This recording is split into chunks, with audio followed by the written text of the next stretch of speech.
Grace is not limited. It was given to everyone. Not limited to color, culture, and class. Kaya nga pag Kristiyano ka, we don't discriminate. We accept every blood. Bakit, Pastor? Lahat yan niligtas ng Panginoon by His blood. Ultimately, we have to extend grace as you receive it.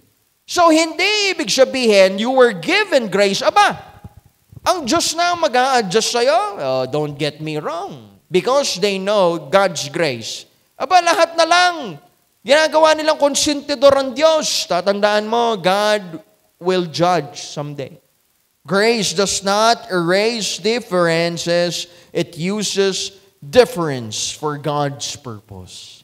Kaya nga sabi ko sa church natin, hindi tayo pare-parehas, pero hindi ibig sabihin nun, hindi tayo makaka-contribute sa ministry, sa gawain ng Diyos. Hindi ko makakalimutan nung yung isang napuntahan naming simbahan, alam niyo ba, yung kanilang song leader, walang paa. Can you believe that? Kaya nga, I urge our members not to be afraid. To serve God with everything they have. Grace isn't about who you are. It's about who God is. Dahil ang grace galing lang sa Panginoon. So let's live as one body with many members, different in design, but united in grace.